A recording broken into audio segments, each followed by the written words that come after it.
Welcome my friends, Seven Gray here. Thank you for joining me for this episode. Just a little intro. I'm shooting this little intro here on June 3rd. The video that you're going to see hereafter, after the little title intro, is going to be taking place on May 24th. What you probably don't know, or maybe you do, is on June 3rd, just a few hours ago, I posted a version of this video which stirred up some controversy. Because the earlier version was accusing a vendor of damaging the baseboards. I was contacted by that vendor. Very professional, very courteous. Thank you for being forthright with me, and thank you for emailing over evidence to indicate that you were not at fault, that it was actually a handyman that was hired by the management company that apparently is to blame. So anyway, this is a retraction here and a public apology to the vendor for misappropriately blaming for damages which were not their fault. So that said, roller coaster here going on with all of these things with the management company, vendors, repairs here with the property. It has been just a tumultuous, emotional situation for me, and it's continuing even today. Hope you enjoy this video. It certainly was not fun for me, and this whole experience has not been fun. Anyway, let's roll the intro.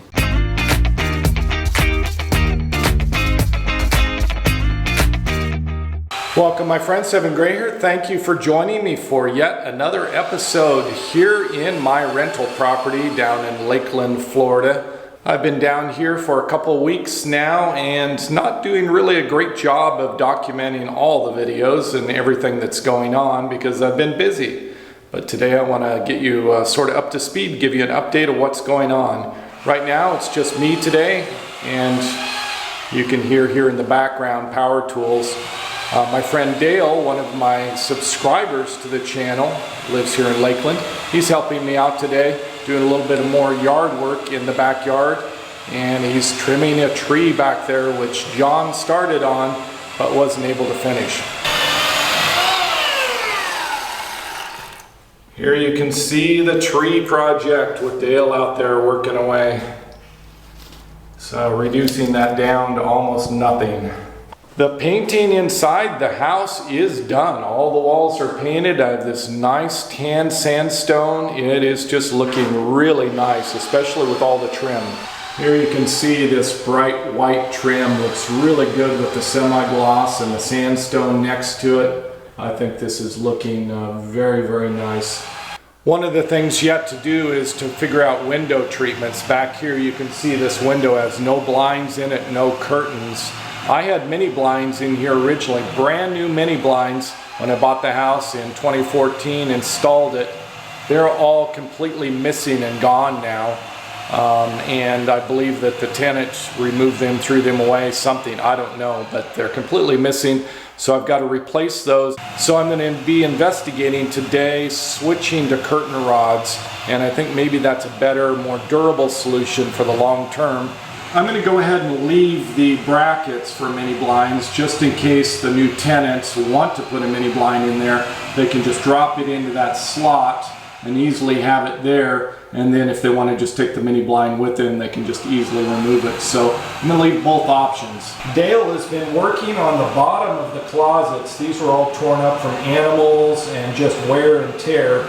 So we replaced these with some new kickboards, which he has stained to come up with a color that's pretty close to the doors themselves. I think it looks pretty good. My big project for today is working on baseboards, and ran into sort of a problem. Let me explain about the baseboards. This is one of the baseboards. I'm going to put a little clip in here of what it looked like when I walked into the property for the very first time. There were 5 baseboards that were removed from the walls because the management company had brought somebody in to do inspections. I guess they were looking for mold, and then they claimed they found pet dander. Anyway, they took the baseboards and removed it. And when they removed the baseboards, they just totally devastated and broke these baseboards. You can see here how they just ripped them out of the walls.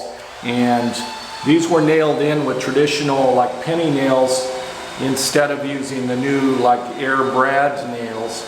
So they just shattered these baseboards. These baseboards were made in 1955 and they have a very narrow profile on it. You can see sort of the edge here of the profile. And they don't make this style anymore. It has a real thick top on it instead of a narrow top. And so I've been unable to match this at Lowe's or Home Depot or any of the lumber stores.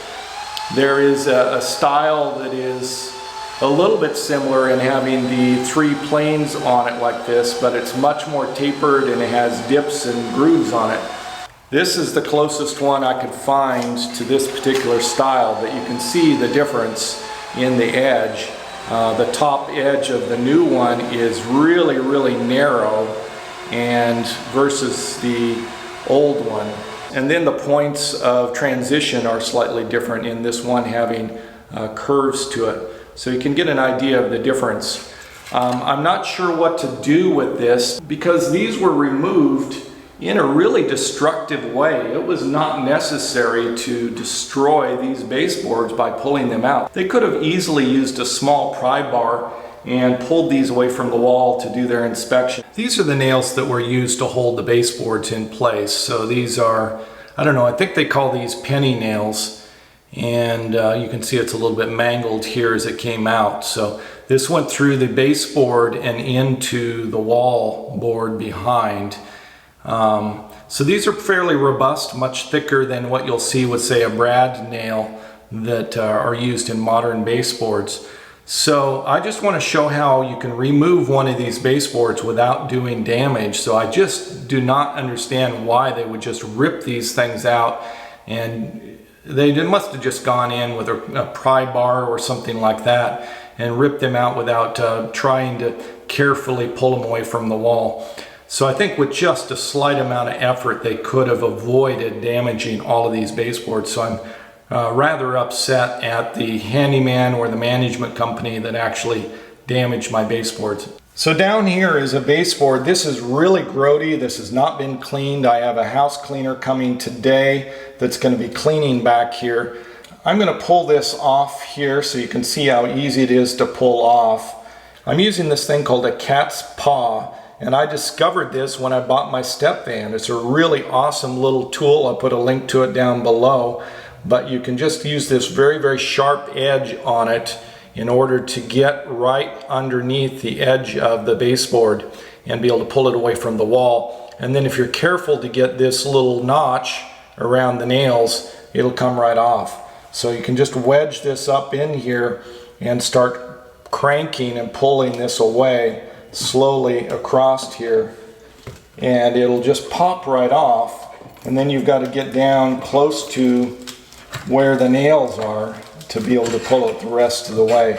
So I don't really think they had to damage these to pull these all the way off. You just got to take your time and go at it slowly like I'm doing, and it'll come right away from the wall. So I'm just really sad that they had to damage these, given how difficult this is to find replacements to match it. It's just that last little bit.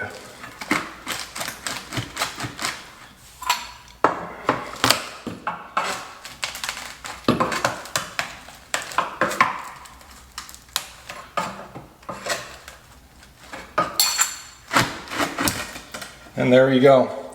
That's off and it's completely intact. So there's no damage to this baseboard. I just pulled it off in a matter of, I don't know what you saw, you timed that maybe 20 seconds, something like that, for it to come off. It's totally intact. So I'm a little baffled at why they had to damage it, unless possibly they just were going to force me to have to replace the baseboards.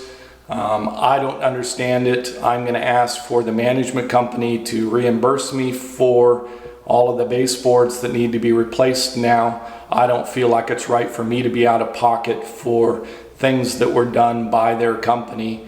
And I think this is one issue where I need to stand up for damages to my property by somebody else. And I'm hoping that they'll come through and compensate me for the damages done here, which is really the right thing to do. Anyway, it seems like this whole process down here with the build out has been a real trying thing, and it's been really difficult for me moving through all of this and just a little overwhelming. But the good news, I'm making lots of progress, and I have a tremendous support network of friends and all of you as subscribers, and all the comments from all of you who are professionals in this field as either handymen, property managers, landlords, or the other side of tenants, and giving me feedback and advice regarding my management company, dealing with handymans, dealing with the repairs here. Here's a brand new ceiling vent that I put in. It was completely missing before, so this is new. Now I painted and replaced this vent up here, so this is brand new spray paint on here. I think it came out looking really great. I have all new wall plates here on all of the switches. These are plastic. I think they'll be much more durable than what I had before. It's still the old switch, which is sort of that, I don't know, a little bit yellowy tan against the white. Not much I can do about that without incurring a lot of cost in getting an electrician to go in and redo that. But I think this looks a lot better. And then down here I have new plugs as well, so these are really nice. Perhaps the best news is that the odor is gone. I've finally been able to eliminate that by painting everything. We have kills throughout the entire house, new paint everywhere, including the ceilings. The only item left to be painted are the kitchen cabinets, which are going to be painted inside and out tomorrow. And I purchased a little gizmo. This is a ozone generator. I'll put a link down below. You can get these off of Amazon for $75, $80. And what it does is it just destroys all of the oxygen inside of the house, replacing it with O1. So you're replacing O2 with O1, and it oxidizes and destroys all of the odors. And then you open up all your windows and your doors, and then it airs back out. So after running this a couple of times in the house, you run it for 20 minutes and then you let everything air out for about 30 minutes, and the house is smelling much, much better. It basically has eliminated all of the odors in here. It's absolutely a fantastic little machine. By the way, if you do use one of these, read the safety manual, read all of the cautions, because you're not supposed to be anywhere inside when you're running this thing. I run it when I'm outside in the step van and let it run on a timer and shut off and be off for a significant amount of time before coming back in. And I just open up the door, let air come in for 30 minutes before I even walk in. I hold my breath, go in, open all the windows, run back out, wait another 30 minutes before coming back in like I am now. And we have Dale helping us out again today. He's got some branches. What are you working on? Just trimming up some trees and some brush around the back. Trying to help him get the yard in halfway decent shape. Okay, so we've got a neighbor's branch that right up here, you can see the part that he's trimmed off was stretching right over the fence and just barely touching the edge of the roof over here. So he's removed the area that was going right across this area. That's all I have for this episode. Thank you so much for watching and all your comments and support as I'm going through this just crazy roller coaster drama here. It's much appreciated. Savor the moment, and I'll see you in the next episode.